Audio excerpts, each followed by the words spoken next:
Hello, good morning વિદ્યાર્થી મિત્રો. સૌપ્રથમ તો બધાએ ફ્રેશ થઈ જાઓ. નીલકંઠ સ્કૂલની YouTube ચેનલમાં આપ સૌનું હાર્દિક સ્વાગત છે. તો ચાલો ફરીથી એકવાર આપણે જોઈએ. ગઈકાલે આપણે ધોરણ 12 ઇંગ્લિશમાં એક યુનિટ સ્ટાર્ટ કર્યું હતું. એમ જોયું હતું. નો સમજાય તો પ્રશ્ન પૂછી. આજે ફરીથી ધોરણ 12 એમાં આજે જોશું આપણે યુનિટ 2 રીડ 2 એક પોયમ છે શેપર શેપ. ઘડનાર પોતે ઘડાઈ ગયો. શું કહે છે કે ઈ પહેલા ઘડનાર પોતે ઘડાઈ ગયો. Shaper shape unit 2 read 2 shaper shape પ્રથમ કે શેપ આકાર શેપ આકાર શેપર શેપ ઘડનાર પોતે ઘડાઈ ગયો. કે જે વ્યક્તિ પોતે કંઈ ઘડતો હોય પોતે ઘડાઈ ગયેલો છે. તો આપણે A to Z તમને સંપૂર્ણ આખી પોયમ સમજાવીશ. મોટિવેશનલ પણ છે, બહુ સરસ છે. તો ચાલો તમામ વિદ્યાર્થી મિત્રો સૌપ્રથમ તો પેજ નંબર 17 ટેક્સ્ટબુકમાં page number 17 shaper shape page નંબરમાં ટેક્સ્ટબુકમાં પેજ નંબર 17 શેપર શેપ આપણે પોયમ ચાલુ કરી એ પહેલા તમામ વિદ્યાર્થી મિત્રોએ પોયમ એકવાર વાંચવાની છે. ફેરબુકમાં એક વાર સ્પેલિંગ લખવાના છે. દસમા રદબુકમાં 5 વાર સ્પેલિંગ લખવાના છે. કોઈ પણ પાઠ અથવા કોઈ પણ યુનિટના સ્પેલિંગ લખાઈ જાય બચાઈ જાય પછી જ તમે પ્રયત્ન કરજો. ચાલો જોઈએ શું કહેવા માંગે છે. પોએટ છે હરીન્દ્રનાથ ચટ્ટોપાધ્યાય. શેપર શેપ ઘડનાર પોતે ઘડાઈ ગયો. વાહ, સરસ મજાનું મોટિવેશન છે. કે ઘડનાર મીન્સ કે પોતે ઘડાઈ ગયો. જે ઘડવાયો છે એ પોતે ઘડાઈ જાય છે.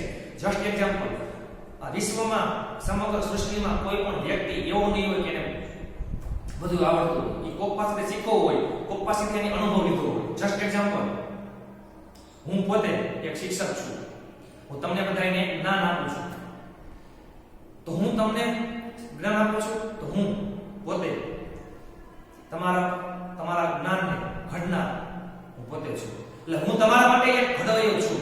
હું તમારા માટે એક ઘડવૈયો છું. પરંતુ હું એવો ગર્વ અભિમાન કરું તો હું પોતે એક જ ઘડવૈયો છું તો ખોટું કહેવાય. કારણ કે હું પોતે તમારા માટે હું ઘડવૈયો છું, પણ હું પણ કોક પાસેથી શીખીને, હું પણ જ્યારે ભણતો ત્યારે હું કોક પાસે શીખીને હું પોતે મારા પણ કોક ઘડવૈયા મને પણ કોકે ઘડાવેલો છે. હું પણ કોક પાસેથી ઘડાઈ ગયેલો છું. પરંતુ એ કેવા શું માંગે છે કે એક કવિ પોતે કહે છે કે પોતે એ ઘમંડ ગર્વ અભિમાન થાય છે કે હું પોતે એક જ આઈ એમ સમથિંગ. હું પોતે એક ઘડવૈયો છું. હું તમામને જ્ઞાન આપું છું. પરંતુ એ ખોટું છે. કારણ કે એ પણ કોક પાસેથી શીખી આવ્યો પછી હું તમને કહેતો. બરોબર? તો શું કહે છે કે અલગ અલગ 4 પાઠ છે. હરીન્દ્રનાથ ચટ્ટોપાધ્યાય શરૂઆતની અણસમજની માન્યતા કાળક્રમે સમય જતા અને ખબર પડે છે ધીમે ધીમે એમાં બદલાવની વાત આવે છે. હવે એક સમયે હું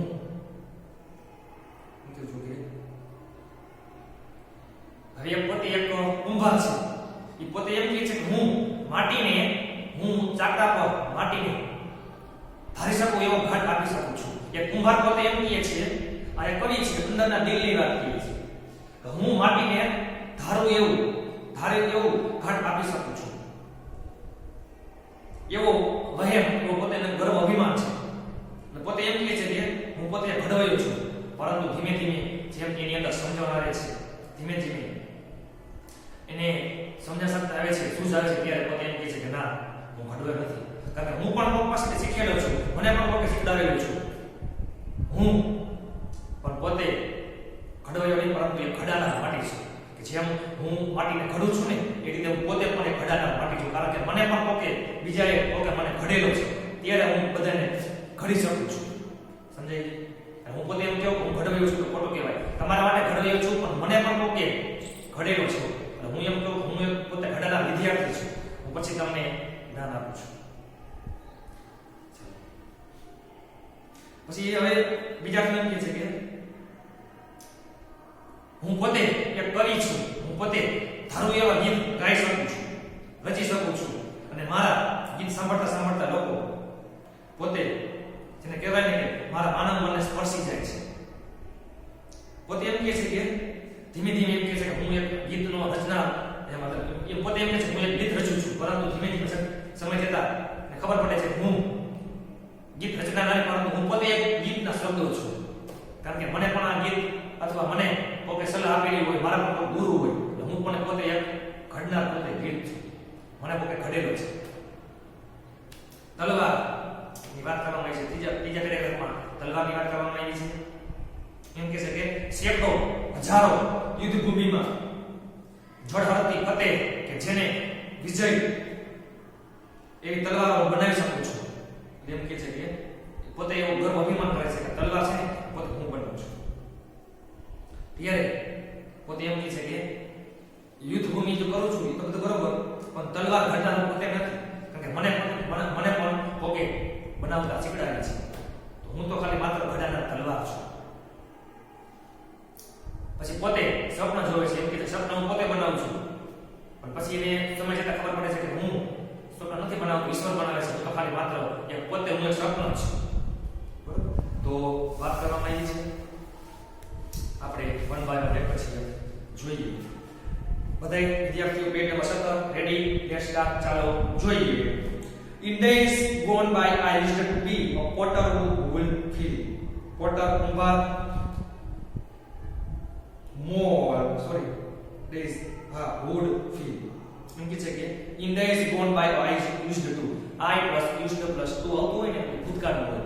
ભૂતકાળમાં હું a potter who would fill, હું એક કુંભાર હતો અને માનતો હતો who would fill, મને લાગતું હતું. એ પોતે એમ કહે છે કે ભૂતકાળમાં હું એક કુંભાર હતો અને મને એવું લાગતું હતું. શું? His fingers mold the yielding clay to patterns on his wheel. Wheel means કે ચાકડો, પૈડું. આપણે ખબર છે કે કુંભાર હોય તો એને જે માટીનું જે ચાકડું ફરતું હોય. clay means કે માટી, yielding એટલે કે પોચું, રચીલું, ઘાટ આપવું. અને fingers આંગળીઓ, mold means કે આકાર, ઘાટ આપવું. His fingers mold the yielding clay to patterns on his wheels.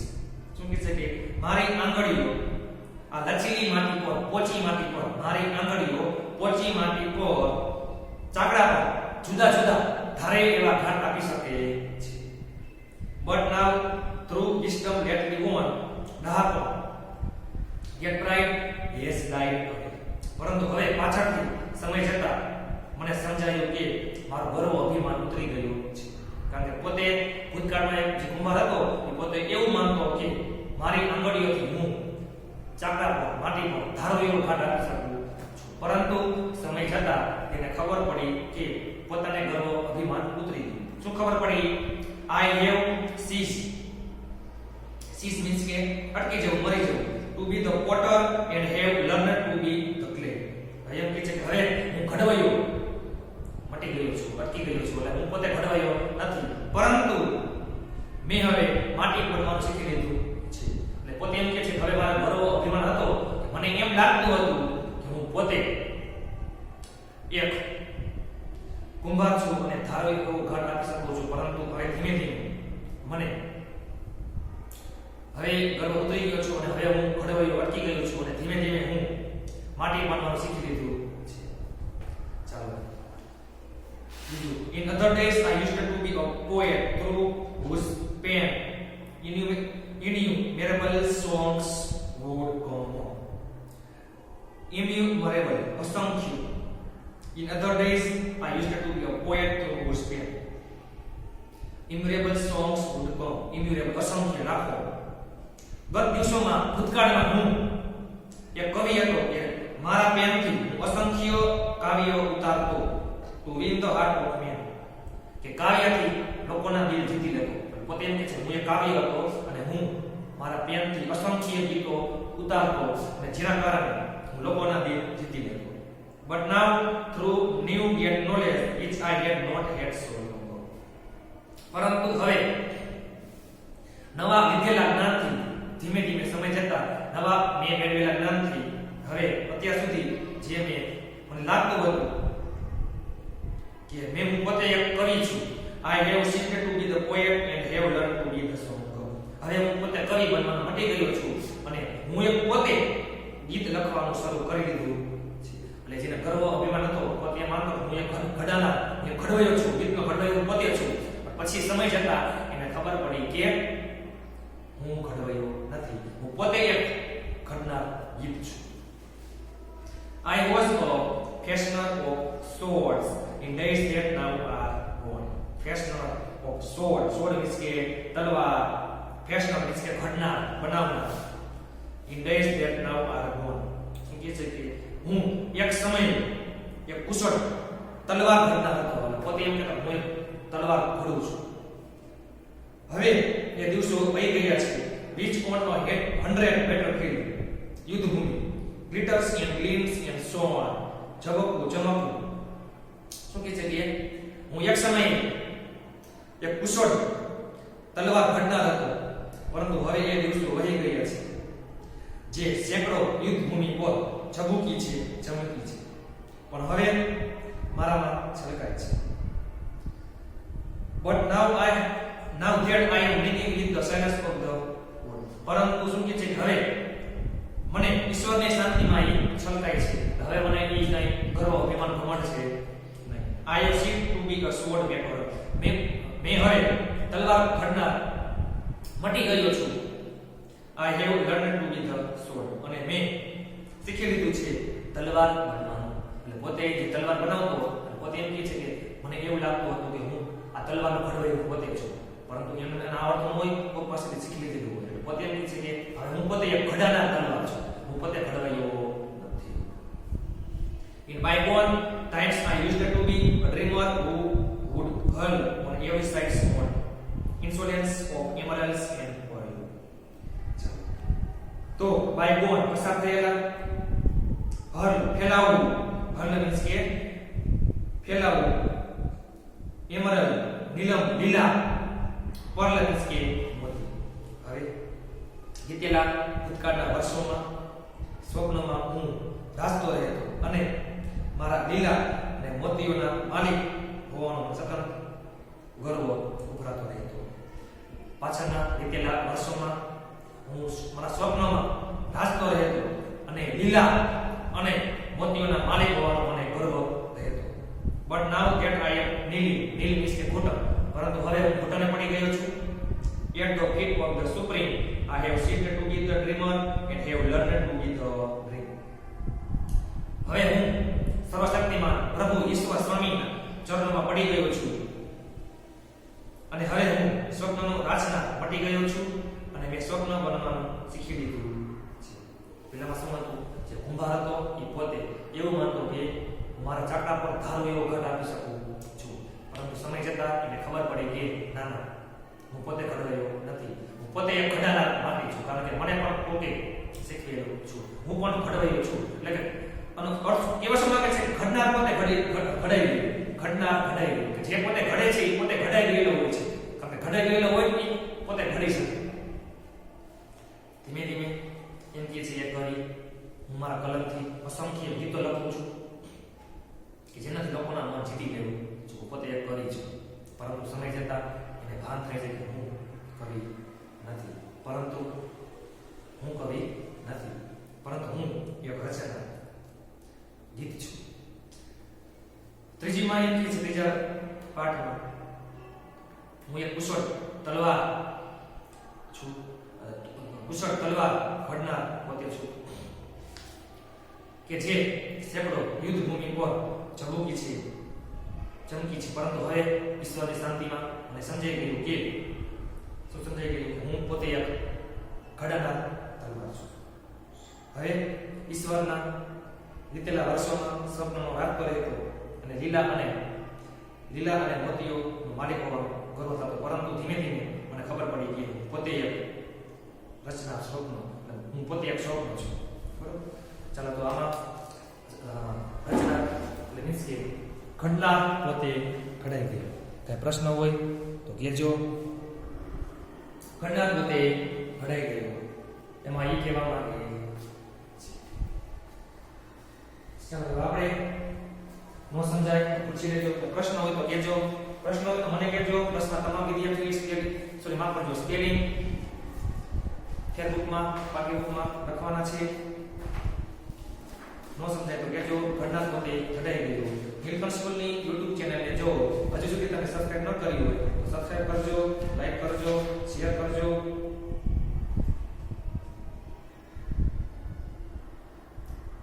પ્લસના પ્રશ્નો તો કહેજો. એ સિવાય જે કે ટ્યુશન ક્લાસીસમાં પણ આપણા વિડીયો આવતા રહેશે તો ખાસ જોજો. ચાલો હવે આપણે વાત કરીએ તો હવે આપણે જોઈએ તો આપણે યુનિટ 2 રીડ 2 જોયું છે. એ સિવાય હવે આપણે યુનિટ 1 રીડ 1 જોઈએ. Sunrise on the Kanchenjunga. ચાલો યુનિટ 2 હતું, હવે છે યુનિટ 1. યુનિટ 1 નું રીડ 2. પહેલા હતું યુનિટ 2 નું રીડ 2, હવે છે યુનિટ 1 નું read 2. Sunrise on the Kanchenjunga. અહીં કવિ છે એ પોતે એક કે કાંચનજંગા પર્વત છે કે હિમાલયની પર્વતમાળાનું આ સૌથી દુનિયાનું હિમાલયની પર્વતમાળાનું દુનિયાનું ત્રીજા નંબરનું સૌથી ઊંચું શિખર છે કાંચનજંગા. અહીંયા એક સૂર્યોદય થાય છે ત્યારે પોતાના હૃદયની અંદરની ભાવના પ્રગટ કરે છે. ચાલો ત્રીજા નંબરનું છે કાંચનજંગાનું અપ્રતમ સૌંદર્ય એક વિદેશી કવિ યાત્રીએ પોતે કરેલું છે. કાંચનજંગા શિખર પર થતો સૂર્યોદય નિહાળવા માટે કઈ રીતે પોતે એક જેને કહેવાય હિમાલયની વાદળમાંથી એક હિમાલયની રાણી નું બિરુદ આપેલું છે. આ કાંચનજંગા પર્વત છે તેને વિદેશી લોકોએ વિદેશી કવિએ હિમાલયની રાણીનું બિરુદ આપેલું છે. જે રાણી છે તે સફેદ વસ્ત્રોમાં સૂર્ય સ્નાન કરી રહી છે. સૂર્ય જ્યારે તેમના પ્રેમના શાશ્વત ફુવારનો પ્રથમ કિરણ પર્વત શિખર પર આવે છે ત્યારે એમાં સૂર્યનો પ્રકાશ ફેલાય છે. એના વિશેની વાત કરેલી છે. આના પણ ફેરબુકમાં એક વાર સ્પેલિંગ પ્લસમાં રફબુકમાં 5 વાર લખવાના છે. નો સમજાય તો પૂછી લેજો. પોએમ 2 રીડ 2 રહે છે યુનિટ 1 અને રીડ 1. કાંચનજંગા પરનો સૂર્યો. નાનકડી પોએમ છે, સારી એવી છે. નો સમજાય તો પૂછી લેજો. The vapors rise to the morning skies. The vapor rise to the morning skies એટલે કે વેપર ભેજ. તમને ખબર છે શિયાળામાં ઠંડી હોય પરંતુ જેમ જેમ સવાર થાય સૂર્યોદય આવે તેમ તેમ જે બાષ્પ છે તે ઉપર જાય. The vapors rise to the morning skies એટલે કે છે કે સવારના આકાશને આંબવા માટે જે મીન્સ કે the vapors rise to the morning skies જે ભેજ છે બાષ્પ છે તે ઉપર જાય છે સવારના આકાશમાં. Clad in purple glory while the love light glows. શું કહે છે કે ભૂરી એટલે મીન્સ કે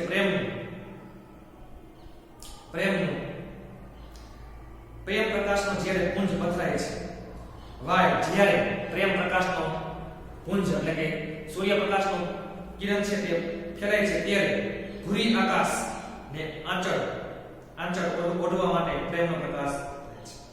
On the eternal shores on the summits glory and the Himalayas clean, calm and sing. Eternal શાશ્વત કાયમી સમિટ પર્વત શિખર હોરી વર્ષો પુરાના સીમ કામ સિરી શાંત અને ગંભીર. શું કહે છે કે શાશ્વત હિમાલય પર ઉત્તમ શિખર પર અને હિમાલયની રાણી કે જે એકદમ શાંત અને ગંભીર. Returns the heavens greeting in robes of white. સફેદ robes means કે પૂરતો ડ્રેસ. સફેદ કલરના ડ્રેસમાં હિમાલયની રાણી શું કહે છે કે હિમાલયની રાણી તેને પ્રતિસાદ અભિવાદન કરવા આવે છે. bath in golden light where earth the sky are meeting up. bath in golden light સૂર્યના સોનેરી પ્રકાશમાં તેઓ સ્નાન કરે છે કે જ્યાં પૃથ્વી અને આકાશ બંનેનું મિલન થાય છે. In the morning dews and mellow views point her cheeks with airy fingers. શું કહે છે? મોર્નિંગ dews સવારના ઝાકળ બિંદુમાં and mellow views સમી આંગળીઓથી તેના ગાલ પર લચીલા ગાલ પર આંગળીઓ ફેરવે છે. While over the hills Zarna and the sun is the hills the love light gently lingers. શું કહે છે કે વળી ઝરણાની પેલી બાજુ પેલી ટેકરીઓ પર પેલો પ્રેમ પ્રકાશ હળેથી ઝબૂકે છે, એટલે કે મીન્સ કે શાંત થાય છે. And the breaking day sends the first fairy rays. અને પહેલું ઝાંખું કિરણ મોકલે છે. Of love's undying fountains while the herd feels the thrills romance undying શાશ્વત અનંત. અને પ્રેમના શાશ્વત કિરણનું એ ટાણે હૃદય રોમાંચન કરે છે. Of the voice from the hills and the soul that dwells in the mountains. અને ધ્વનિના એ પ્રકાશમાંથી એ આત્માનો પ્રકાશ પર્વતોમાં વસે છે. ધીમે ધીમે પછી શાંત થાય છે, સવારથી શાંત થાય છે. એમ કહે છે કે હિમાલયની રાણી પ્લસમાં સૂર્યના કિરણનું અહીં મહત્વ આપવામાં આવેલું છે. કાંચનજંગા પરનો સૂર્યોદય એટલે એમ કહેવા માંગે છે કે સૂર્યોદય થાય છે તેમાં હિમાલયની રાણીનું બિરુદ આપેલું છે. હિમાલયની રાણીનું બિરુદ આપેલું છે. કઈ રીતે સૂર્યોદય થાય છે એના વિશે સંપૂર્ણ વાત કરેલી છે કે ધીમે ધીમે સૂર્ય ઉગે છે, હિમાલયની રાણીનું બિરુદ આપેલું છે. સૂર્યના કિરણોમાં જાય છે ત્યારે ફેલાય છે. કાંચનજંગા પર્વત છે તે હિમાલયની પર્વત શ્રેણીનો સૌથી દુનિયાનો સૌથી તેજસ્વીનો ઊંચો પર્વત છે. ચાલો તો બે પોયમ પૂરી કરી. ન સમજાય તો પૂછી લેજો. મને કોઈ પ્રશ્ન હોય તો કોમેન્ટ કરજો અથવા મેસેજ કરજો. આપણે YouTube ચેનલને સ્કૂલની YouTube ચેનલને જો હજુ સુધી તમે સબસ્ક્રાઇબ ન કરેલી હોય તો સબસ્ક્રાઇબ કરજો, લાઈક કરજો, શેર કરજો. સાથે સાથે JKT સોસાયટી પર મારા વિડિયો આવતા રહેશે. તેમ છતાં મારા ગુજુલી ઓફિસના વિડિયો પર લાઈક કરો, શેર કરો. બરોબર? ચાલો તો બધાએ ફરજિયાત હોમવર્કમાં આજે બે યુનિટના સ્પેલિંગ લખવાનું છે. 5 પાઠના પ્લસના તમામ પાઠ ચાલુ કરી પ્લસ સ્પેલિંગ લખવાના છે. તો સ્વસ્થ રહો, મસ્ત રહો. ન સમજાય તો પૂછી લેજો, પ્રશ્ન હોય તો કહેજો. Next lecture next period. ત્યાં સુધી સ્વસ્થ રહો, મસ્ત રહો. Good bye.